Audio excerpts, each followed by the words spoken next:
ತಗೊಂಡಿದ್ದೀವಿ ಅಂತ ಹೇಳಿದ್ರೆ, ಇವತ್ತು ಒಬ್ಬ ಹುಚ್ಚ ಆತ ಒಬ್ಬ ಮಾಜಿ ಸಂಸದ ಅನ್ನೋದಕ್ಕಿಂತ ಒಬ್ಬ ಹುಚ್ಚ ಅಂತೇಳಿ ನಾವು ಕರಿತೇವೆ. ಯಾಕೆ ಅಂತ ಹೇಳಿದ್ರೆ, ಹುಚ್ಚ ಏನು ಬೇಕಾದ್ರೂ ಮಾತಾಡ್ಕೊಂಡು ಹೋಗ್ತಾ ಇರ್ತಾನೆ. ಅವನು ಹುಚ್ಚನಾಗಿ ಕಚ್ಚಿದೇನೋ ಗೊತ್ತಿಲ್ಲ. ಬಂಗಾರಪೇಟೆಗೆ ಬಂದಾಗೆಲ್ಲ ಹುಚ್ಚಿನ ಥರ ಮಾತಾಡ್ಕೊಂಡು ಹೋಗೋದೇ ಅವ್ನ ವೃತ್ತಿ. ಏಕವಚನದಲ್ಲಿ ಬಳಸ್ತಾ ಇದ್ದೀನಿ ಅಂತೇಳಿ ಬೇಜಾರಾಗಬೇಡ್ರಿ. ಯಾಕೆಂತ ಹೇಳಿದ್ರೆ, ಈ ರೀತಿ ಬಂಗಾರಪೇಟೆಗೆ ಬಂದಾಗೆಲ್ಲ ನಾನು ಅವ್ರಿಗೆ ಭಾಳಷ್ಟು ಸಾರಿ ಎಚ್ಚರಿಕೆಯೂ ಕೊಟ್ಟಿದ್ದೇವೆ, ಅವರ ಖಂಡನೆ ಕೂಡ ಮಾಡಿದ್ದೇವೆ, ಅದೇ ರೀತಿ ಸ್ವಾಗತ ಕೂಡ ಮಾಡಿದ್ದೇವೆ. ಯಾಕಪ್ಪ ಸ್ವಾಗತ ಅಂತ ಹೇಳಿದ್ರೆ, ನಮ್ಮ ಜನಪ್ರಿಯ ಶಾಸಕರಾಗಿರ್ತಕ್ಕಂಥ ಎಸ್.ಎನ್. ನಾರಾಯಣಸ್ವಾಮಿಯವ್ರ ಮೇಲೆ ಏನೇನು ಆರೋಪಗಳನ್ನು ಮಾಡಿದ್ರು, ಆ ಆರೋಪಗಳನ್ನು ಸಾಬೀತುಪಡಿಸಲಿಕ್ಕೆ ಸ್ವಾಗತ ಮಾಡಿದ್ವಿ.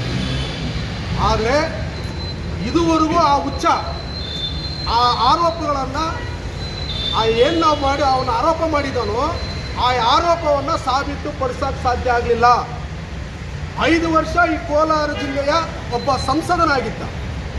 ಅವ್ರದೇ ಸರ್ಕಾರ, BJP ಕೇಂದ್ರದಲ್ಲೂ ಅವ್ರದೇ ಸರ್ಕಾರ, ರಾಜ್ಯದಲ್ಲೂ ಅವ್ರದೇ ಸರ್ಕಾರ, ಅವ್ರದೇ ಸರ್ಕಾರ ಇದ್ದು, ಅವ್ರದೇ ಮುಖ್ಯಮಂತ್ರಿಗಳ ಪ್ರಧಾನ ಕಾರ್ಯದರ್ಶಿಗಳಿದ್ದು, ಎಲ್ಲ ಅವ್ರದೇ ಅವ್ರದೇ ಮಂತ್ರಿಗಳಿದ್ದು ಸಹ ನಮ್ಮ ಶಾಸಕರು ಅವ್ರ ಮೇಲೆ ಮಾಡಿರ್ತಕ್ಕಂಥ ಆರೋಪಗಳನ್ನು ಸಾಬೀತು ಮಾಡಿಸ್ತಕ್ಕಾಗದ ಇರ್ತಕ್ಕಂಥ ಲಾನಾಯಕ ಮನುಷ್ಯ ಇವತ್ತು ಬಂದು ಪದೇ ಪದೇ ಅದೇ ಥರ ಮಾತಾಡ್ತಾನೆ. ಏನಂತ? ಸರ್ಕಾರಿ ಜಮೀನುಗಳನ್ನು ಹೊಡಿತಾನೆ ಅಂತ. ಯಾರಪ್ಪ ಸರ್ಕಾರಿ ಜಮೀನುಗಳನ್ನು ಹೊಡೆದಿರ್ತಕ್ಕಂಥವ್ರು? ಸರ್ಕಾರಿ ಜಮೀನಲ್ಲಿ ಹೊಡೆದಿರ್ತಕ್ಕಂಥ ಪ್ರಥಮ ಮನುಷ್ಯ ನೀನೇ.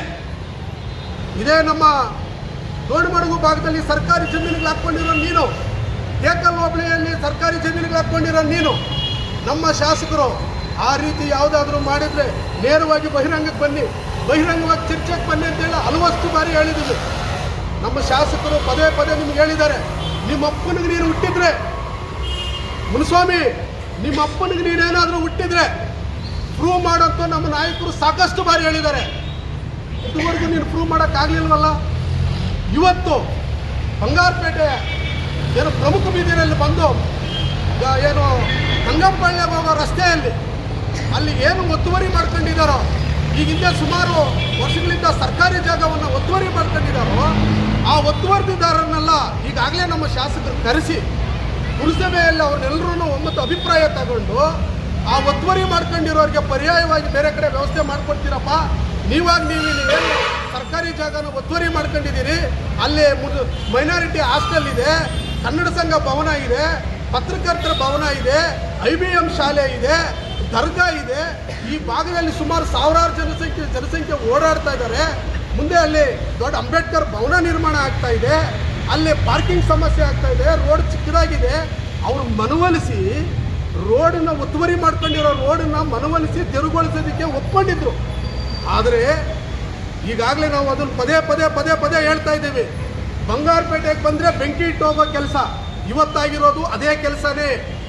ಇವತ್ತು ಯಾವುದೋ ಒಂದು ಕಾರ್ಯಕ್ರಮಕ್ಕೆ ಬಂದು ಅಲ್ಲಿರ್ತಕ್ಕಂಥವ್ರೆಲ್ಲರೂ ನಮ್ಮ ಮುಸಲ್ಮಾನ ಬಂಧುಗಳನ್ನು, ಅವರು ನಮ್ಮ ಶಾಸಕರೊಟ್ಟಿಗೆ ಭಾಳ ಆತ್ಮೀಯತೆಯಾಗಿರ್ತಕ್ಕಂಥವ್ರು, ಅವರು ಈಗಾಗಲೇ ಬಂದು ಮಾತುಕತೆ ಮಾಡಿಕೊಂಡು ಸ್ವಯಂ ಪ್ರೇರಿತವಾಗಿ ನಾವು ಖಾಲಿ ಮಾಡ್ತೇವೆ, ಜಾಗ ತಿರುವುಗೊಳಿಸ್ತೇವೆ, ಸಾರ್ವಜನಿಕನ ತೊಂದರೆ ಮಾಡೋದಿಲ್ಲ ಅಂತ ಹೇಳಿದಂಥ ವ್ಯಕ್ತಿಗಳು ನೀವು ಒಕ್ಕಲೆ ಬಿರಿಸಿ, ರೊಚ್ಚಿಗೆ ಬಿರಿಸಿ, ಅವ್ರ ಕಡೆಯಿಂದ ನೀವು ನಮಗೆ ಅನ್ಯಾಯ ಆಗ್ತಾ ಇದೆ ಅಂತ ಹೇಳಕ್ಕೆ ಹೊರಟಿದೆಯಲ್ಲ ಮುನಿಸ್ವಾಮಿ, ನಿನಗೆ ನಾಚಿಕೆ ಆಗೋದಿಲ್ವಾ?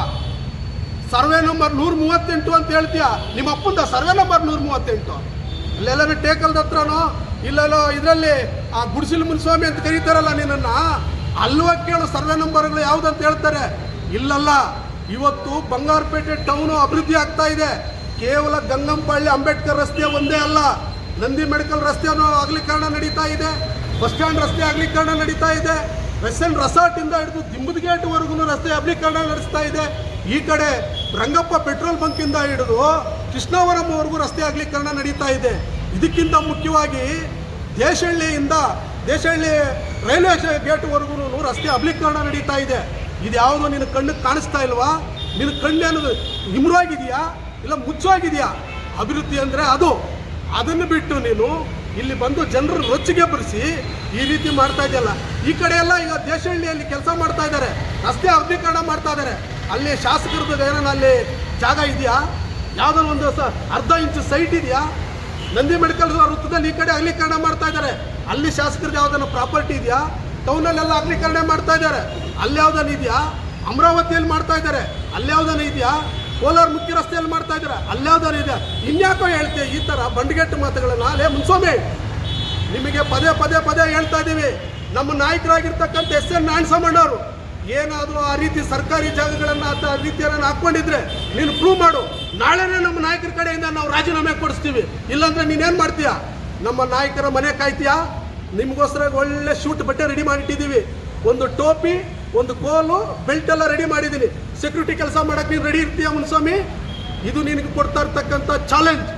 ನಿಮಗೆ ಪದೇ ಪದೇ ಪದೇ ಹೇಳ್ತಾ ಇದ್ದೇವೆ, ನೀನು ಬಂದು ಬಂಗಾರಪೇಟೆಯಲ್ಲಿ ಬಂದು ಬೆಂಕಿ ಹಚ್ಚೋ ಕೆಲಸ ಮಾಡಬೇಡ.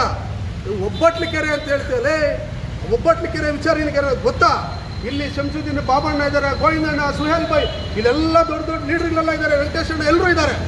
ಆ ಒಬ್ಬಟ್ಲಿಕೆರೆ ವಿಚಾರದಲ್ಲಿ ಅಂಬೇಡ್ಕರ್ ಜಾಗ ಉಳಿಸಬೇಕು, ಅಂಬೇಡ್ಕರ್ ಅಲ್ಲಿ ಭವನ ಕಟ್ಟಬೇಕು ಅಂತೇಳಿ ಸರ್ಕಾರದಲ್ಲಿ ಎಷ್ಟು ಗುದ್ದಾಡಿ ಅದು ಮಂಜೂರು ಮಾಡಿಸ್ಕೊಂಡು ಬಂದಿದ್ದಾರೆ. ತೋಟಗಾರಿಕೆ ಇಲಾಖೆ ಇದೆ, ವಸತಿ ಶಾಲೆಗಳಿದೆ, ಅಂಬೇಡ್ಕರ್ ಅಭಿವೃದ್ಧಿ ನಿಗಮ ವಸತಿ ಶಾಲೆಗಳು ಕಟ್ಟಿದ್ದಾರೆ, ಮುಸಲ್ಮಾನ್ ಬಂದವ್ರದ್ದು ಅಲ್ಪಸಂಖ್ಯಾತರ ಹಾಸ್ಟೆಲ್ ಇದೆ. ಇವುಗಳನ್ನೆಲ್ಲ ನೀನು ಬಂದು ಪ್ರಶ್ನೆ ಮಾಡ್ತೀಯ. ಆ ಸಮುದಾಯದ ಜನ ಯಾರು ಅಲ್ಲಿ ಇರಬಾರ್ದಾ? ಪ್ರೂವ್ ಮಾಡ್ಬೇಕು ನೀನು. ಆ ಪ್ರೂವ್ ಮಾಡೇ ಬಂಗಾರಪೇಟೆಯಿಂದ ಆಚೆ ಹೋಗ್ಬೇಕಾಗ್ತದೆ. ಬಾಯಿಗೆ ಬಂದಾಗೆ ನಿನ್ನ ತೆವಲಿಗೋಸ್ಕರ ಮಾತನಾಡೋದನ್ನು ಬಿಡಬೇಕಾಗ್ತದೆ ನಾರಾಯಣಸ್ವಾಮಿ. ಈಗಾಗಲೇ ನಮ್ಮ ಶಾಸಕರಾಗಿರ್ತಕ್ಕಂಥ ಎಸ್.ಎನ್. ನಾರಾಯಣಸ್ವಾಮಣ್ಣವರು ಪದೇ ಪದೇ ಪದೇ ಹೇಳಿದ್ದಾರೆ, ನಿಮ್ಮಪ್ಪನಿಗೆ ನೀನೇನಾದರೂ ಹುಟ್ಟಿದ್ರೆ ಇದನ್ನು ಪ್ರೂವ್ ಮಾಡೋ ಅಂತೇಳಿ. ಅಂದರೆ ಅರ್ಥ ನಿನ್ನ ಕೈಯಲ್ಲಿ ಇದುವರೆಗೂ ಪ್ರೂವ್ ಮಾಡೋಕ್ಕಾಗಲಿಲ್ಲ. ಪ್ರೂವ್ ಮಾಡೋಕ್ಕೆ ಇದುವರೆಗೂ ನಿನ್ನ ಕೈಯಲ್ಲಿ ಆಗಲಿಲ್ಲ. ಯಾರೋ ಕಿವಿ ಚುಚ್ತಾರೆ ಅಂತೇಳಿ ಅವ್ರ ಮಾತು ಇವ್ರ ಮಾತು ಕೇಳ್ಕೊಂಡು ನೀನು ಬಂದು ಬಂಗಾರಪೇಟೆಯಲ್ಲಿ ಆಗ್ತಾ ಇರ್ತಕ್ಕಂಥ ಅಭಿವೃದ್ಧಿ ಕೆಲಸಗಳನ್ನು ನೀನು ಇಲ್ಲಿ ಅಡ್ಡಗಾಲ ಹಾಕಿ ಎಲ್ಲರೂ ಜನರನ್ನು ಪ್ರಚೋದನೆ ಮಾಡಿ ಎತ್ಕಟ್ಟು ಹೋಗ್ತೀಯಲ್ಲ, ಇದು ನಿನಗೆ ನಾಚಿಕೆ ಆಗಲ್ವ? ನಿನಗೆ ಹೇಳ್ತೀಯ ಹಾಸ್ಪಿಟ್ಲು ಅಂತ. ಇವತ್ತು ಒಳ್ಳೆ ಸುಸಜ್ಜಿತ ಹಾಸ್ಪಿಟ್ಲಿದೆ, ಹಾಸ್ಟೆಲ್ಗಳಿದೆ, ವಿದ್ಯಾರ್ಥಿಗಳಿದೆ, BO ಆಫೀಸ್ ಕಟ್ತಾ ಇದ್ದಾರೆ, UO ಆಫೀಸ್ ಕಟ್ತಾ ಇದ್ದಾರೆ. ಅದು ಯಾವುದೋ ನೀನು ಕಣ್ಣಿಗೆ ಕಾಣಿಸ್ತಾ ಇಲ್ವಾ? ಊರು ಡೆವಲಪ್ಮೆಂಟ್ ಆಗೋದು ನಿನಗೆ ಇಷ್ಟ ಇಲ್ವಾ? ಇಲ್ಲಿ ಕೋಮು ಸೌಹಾರ್ದತೆಯನ್ನು ನೀನು ಕೆಡುತ್ತಾ ಇದೆಯಾ? ಇಲ್ಲಿ ಎಲ್ಲ ಹಿಂದೂ, ಮುಸ್ಲಿಂ, ಕ್ರೈಸ್ತು ಎಲ್ಲ ಬಂಧುಗಳು ಅನ್ಯೋನ್ಯದಿಂದಲೇ ಜೀವನ ಮಾಡ್ತಾ ಇದ್ದಾರೆ. ಯಾವುದೋ ನೀನು ಬೆಳಗಾಂ ವಿಚಾರ ಎತ್ಕೊಂಡು ನೀನು ಮಾತನಾಡ್ತೀಯ ಅಂತ ಹೇಳಿದ್ರೆ ನೀನು ಎಂಥ ಹುಚ್ಚಿನಯ್ಯ ನೀನು? ಬೆಳಗಾಮಕ್ಕೂ ಬಂಗಾರಪೇಟೆಗೆ ಏನಯ್ಯ ಸಂಬಂಧ? ಬಳ್ಳಾರಿ ವಿಚಾರಕ್ಕೂ ಇಲ್ಲಿಗೆ ಏನಯ್ಯ ಸಂಬಂಧ? ಇವತ್ತು ಪ್ರಚೋದನೆ ಮಾಡ್ತಾ ಇರ್ತಕ್ಕಂಥದ್ದು ಸ್ವಾಮಿ ನೀನು. ಬಳ್ಳಾರಿಯಲ್ಲಿ ನಡೀತಾ ಇರ್ತಕ್ಕಂಥ ವಿಚಾರವನ್ನ ಬಂಗಾರಪೇಟೆಯಲ್ಲಿ ಸೃಷ್ಟಿ ಮಾಡಬೇಕು ಅಂತೇಳಿ ರೊಚ್ಚಿಗೆ ಬರಿಸ್ತಾ ಇರ್ತಕ್ಕಂಥದ್ದು ನೀನು. ನಿನ್ನ ಮೇಲೆ ಇವತ್ತು ನಾವು ಕ್ರಿಮಿನಲ್ ಕೇಸನ್ನು ಹಾಕಬೇಕಾಗ್ತದೆ. ಪ್ರಚೋದನಕಾರಿ ಈ ಸ್ಟೇಟ್ಮೆಂಟ್ಗಳನ್ನು ನೀನು ಇಲ್ಲಿ ಬಂಗಾರಪೇಟೆಯಲ್ಲಿ ಬಂದು ಕೊಟ್ಟು ಹೋಗ್ತಾ ಇದೀಯ ಮುನಿಸ್ವಾಮಿ. ನಿನ್ನ ಮೇಲೆ ಕೇಸ್ ಬುಕ್ ಮಾಡಬೇಕಾಗ್ತದೆ. ಈ ರೀತಿಯಾಗಿರ್ತಕ್ಕಂಥ ಪ್ರಚೋದನಕಾರಿಯಾದ ಹೇಳಿಕೆಗಳನ್ನು ಕೊಡೋದನ್ನು ನಿಲ್ಲಿಸಬೇಕು. ಸರ್ಕಾರಿ ಆಸ್ತಿಗಳನ್ನು ಕಬಳಿಕೆ ಮಾಡ್ತಾ ಇರೋನು ನೀನು. ನಮ್ಮ ನಾಯಕರಾಗಿರ್ತಕ್ಕಂಥ ಎಸ್.ಎನ್. ನಾರಾಯಣಸ್ವಾಮಣ್ಣವರಲ್ಲ. ಎಸ್.ಎನ್. ನಾರಾಯಣಸ್ವಾಮಣ್ಣವರು ಆ ರೀತಿ ಏನಾದರೂ ಬಂಗಾರಪೇಟೆಯಲ್ಲಿ ಇವಾಗ ನೀನು ಮಾಡಿರ್ತಕ್ಕಂಥ ಆರೋಪ ಸಾಬೀತು ಮಾಡಿಸಿದ್ದಾದರೆ ನಾವೆಲ್ಲರೂ ಸಹ ನಿನ್ನ ಮನೇಲಿ ಜೀತಕ್ಕಿರ್ತೀವಿ.